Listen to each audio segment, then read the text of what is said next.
માહિતીની આલેખાત્મક રજૂઆત.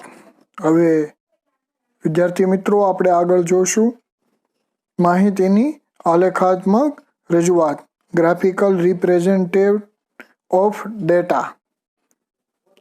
માહિતીની ચિત્રાત્મક રજૂઆતને આલેખાત્મક રજૂઆત કહે છે.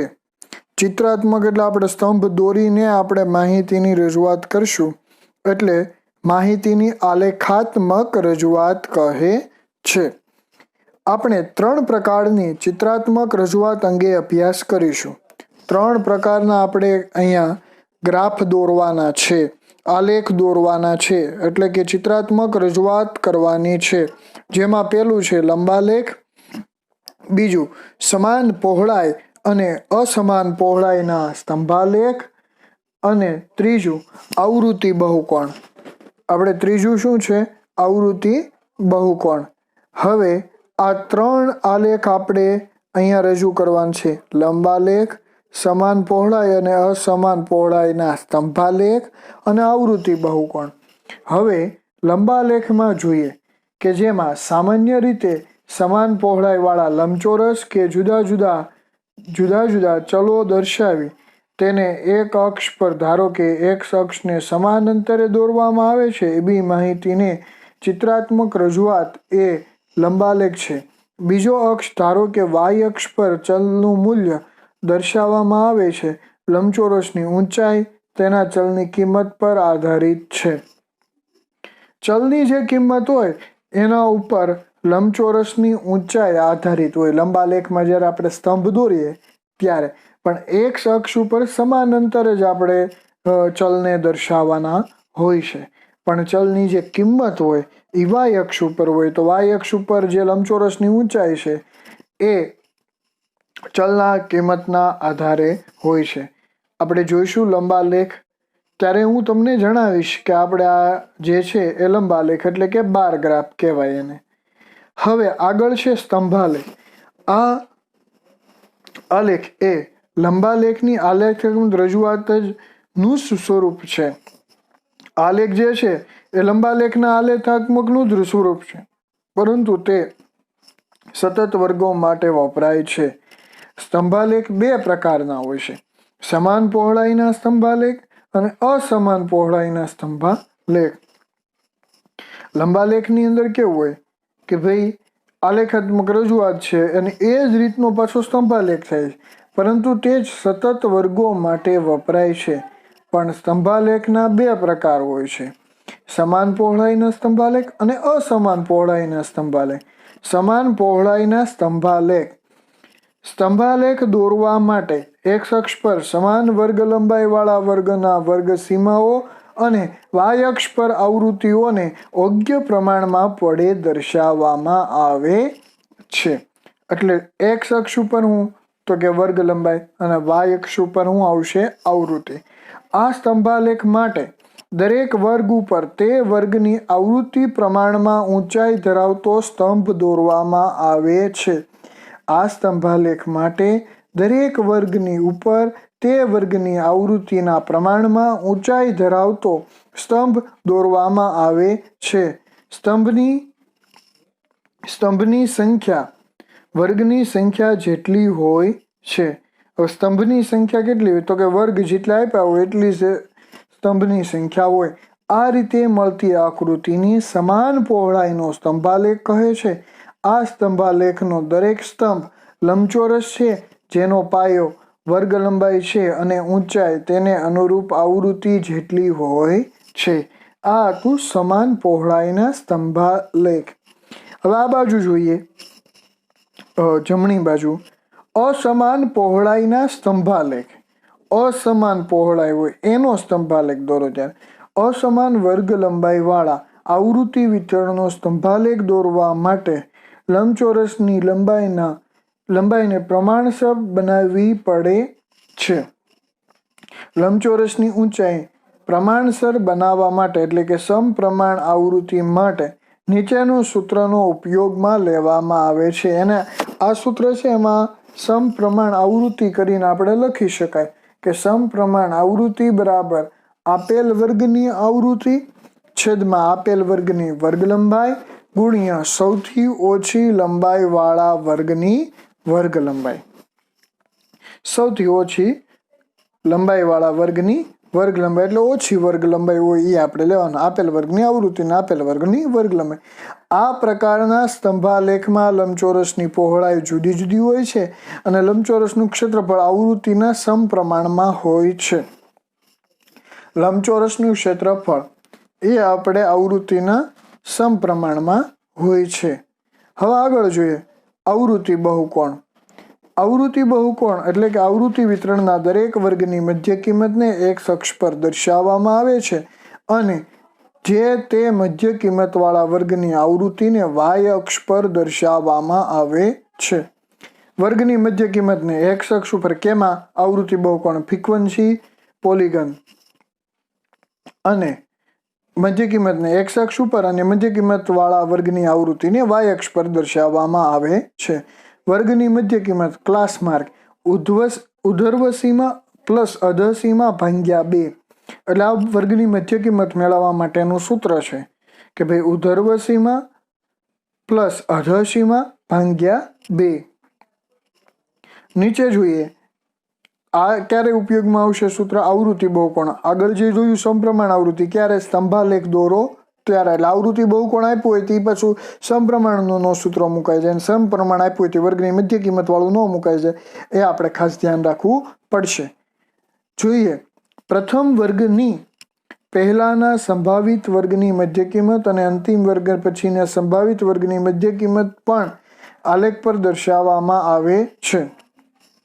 જ્યારે આપણે આલેખ દોરતા હોય પ્રથમ વર્ગ હોય એની આગળની અને અંતિમ વર્ગ હોય એની પાછળની અને તે બંનેને સંગત આવૃત્તિ શૂન્ય લેવામાં આવે છે. જે આપણે આગળ લીધું હોય એ શૂન્યથી શરૂઆત કરવાની અને જ્યાં પૂરું થતું હોય ત્યાં પણ શૂન્ય. આ વર્ગોની મધ્ય કિંમતોમાં દર્શાવતા બિંદુઓને પણ આલેખમાં દર્શાવવામાં આવે છે. આમ દર્શાવવાની મધ્ય કિંમતોની સંખ્યા આપેલ વર્ગની સંખ્યા કરતાં 2 વધારે હોય છે. મેળવેલા બિંદુઓને ક્રમમાં રેખાખંડો વડે જોડવામાં આવે છે. જે આપણે બિંદુ આલેખ ઉપર મળ્યા હોય એને ક્રમમાં જોડવામાં આવે છે. આ રીતે મળેલા આલેખને આવૃત્તિ બહુકોણ કહે છે. આ રીતે મળેલા આલેખને આવૃત્તિ બહુકોણ કહે છે. આવૃત્તિ બહુકોણ x અક્ષ સાથે બંધ આકૃતિ રચે છે. કેની હારે? x અક્ષ ઉપર. આપેલ સતત આવૃત્તિ વિતરણનો સ્તંભાલેખ દોરેલો હોય તો લંબચોરસની ઉપરની બાજુના મધ્ય બિંદુઓને x અક્ષ પર લીધેલા સંભવિત વર્ગોના મધ્ય બિંદુઓ સહિત ક્રમશઃ રેખાખંડો વડે જોડવાથી આપેલ સતત આવૃત્તિ વિતરણનો આવૃત્તિ બહુકોણ મળે છે. જો પ્રથમ વર્ગ 0 થી શરૂ થતો ન હોય તો પ્રમાણમાં બંધ બેસતું કરવા x અક્ષ પર કાપ કે છેદ મૂકવામાં આવે છે. હવે કાપ કે છેદ જે મૂકવામાં આવે એનું જો મેં તમને નીચે પેન્સિલથી લખેલું છે એ નિશાન છે એ કાપનું નિશાન છે એટલે એને આપણે કાપ કે છેદ કહેવામાં આવે છે. પણ ક્યારે? હજી એકવાર જુઓ કે જો પ્રથમ વર્ગ 0 થી શરૂ થતો ન હોય તો પ્રમાણમાપ એટલે જે પ્રમાણમાપ x અક્ષ ઉપર હોય એને બંધ બેસતું કરવા x અક્ષ પર કાપ કે છેદ મૂકવામાં આવે છે. એટલે x અક્ષ ઉપર શું મૂકવું પડે? કાં તો કાપ કાં છેદ. તો એ આપણે આ રીતે નિશાન આપણને અહીંયા નીચે આપેલું છે એ રીતનું નિશાન આલેખમાં હોય તો એ કાપ કે છેદ અને અથવા પ્રથમ વર્ગ 0 થી શરૂ થતો ન હોય ત્યારે આપણે આ કાપ કે છેદ મૂકવામાં આવે છે. નમસ્કાર વિદ્યાર્થી મિત્રો. હવે સ્વાધ્યાય 14.3 એનો પહેલો દાખલો. કોઈ એક સંસ્થા દ્વારા 15 થી 44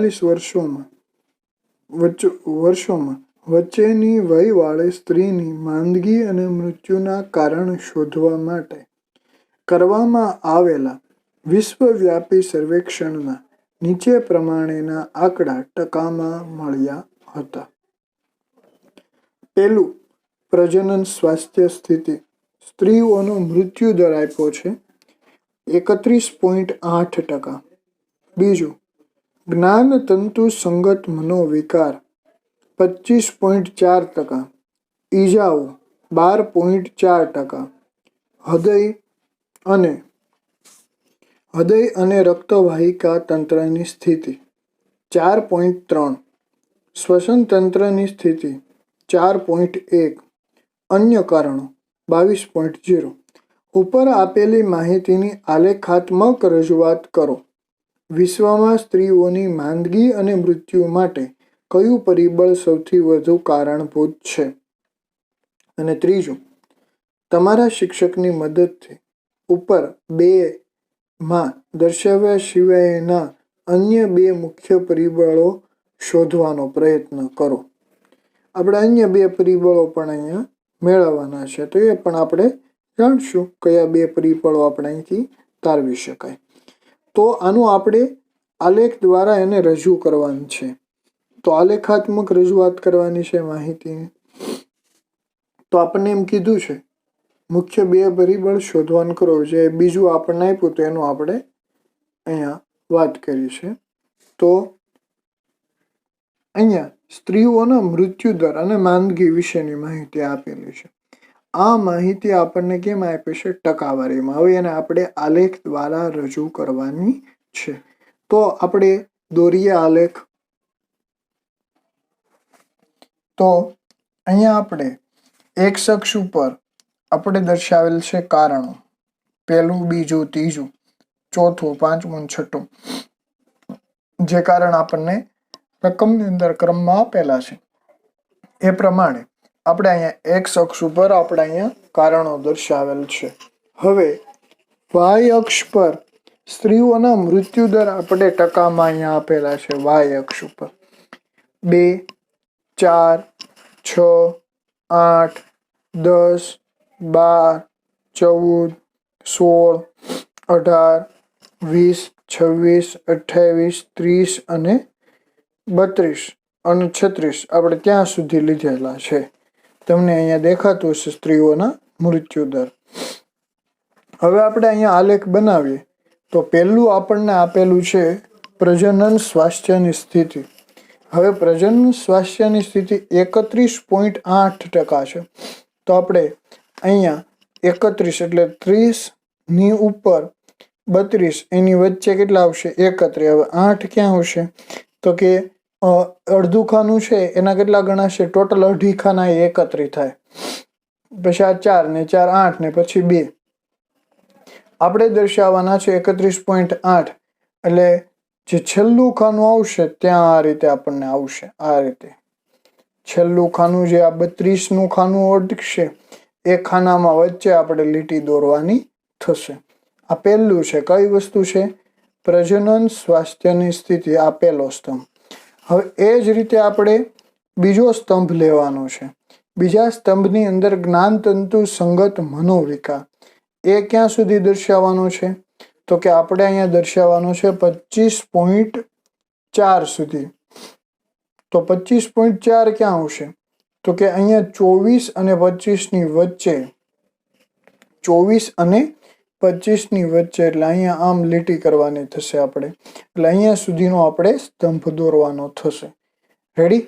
જે પેલો આપણે સ્તંભ દોર્યો એ આપણે 31.8 નો દોર્યો. એટલે કે જો હું તમને આખો સ્તંભ દોરીને આપણે જોઈ લઈશું.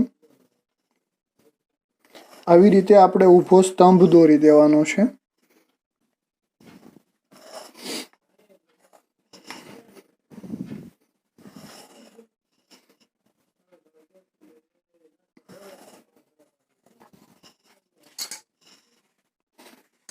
હવે પહેલાની અંદર આપણે લખી દઈએ કઈ વસ્તુ છે? તો કે પ્રજનન સ્વાસ્થ્ય સ્થિતિ. બીજું શું છે? જ્ઞાનતંતુ સંગત મનોવિકાર. હવે ત્રીજું આપણને આપ્યું છે ઈજાઓ. ઈજાઓની અંદર આપણે કેટલા સુધી લેવાનું છે? 12.4. તો અહીંયા ઘાટી લીટી એ 12 આવ્યા છે. 12.4 એટલે એનું ઉપરનું એક ખાનું છે ત્યાં સુધી આપણે લેવાના થશે. એટલે કે આ રીતે આપણે અહીંયા દોરવાનું થશે.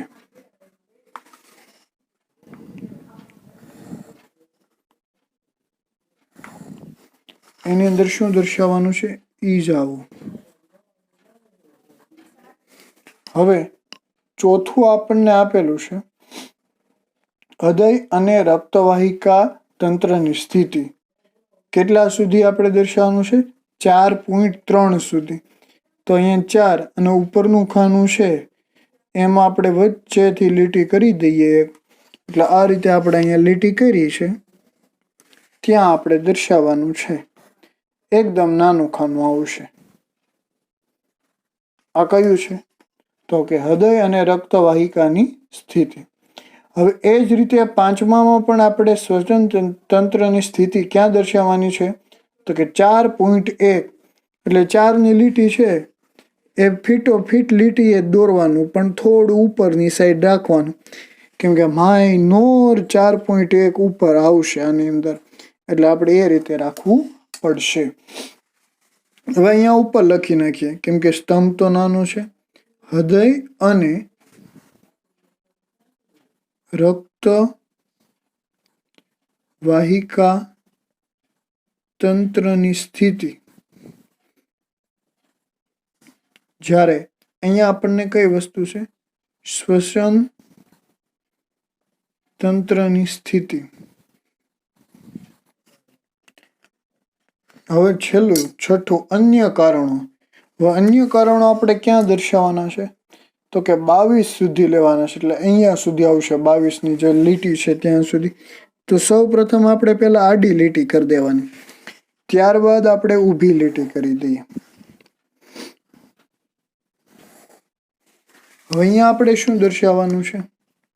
તો કે અન્ય કારણોસર મૃત્યુ પામતી હોય મહિલાઓ, એ આપણે અહીંયા દર્શાવવાનું છે. તો અહીંયા આ રીતે આપણે સ્તંભ દર્શાવવાના હતા. દર્શાવી દીધા. હવે આપણે થોડી ડિઝાઇન પાડી દઈએ એટલે સ્તંભ છે એ થોડા જુદા જુદા દેખાય, કેમ કે નહીતર આલેખમાં ખબર પડે નહીં. એટલે આપણે થોડું આ રીતે દર્શાવી દઈએ.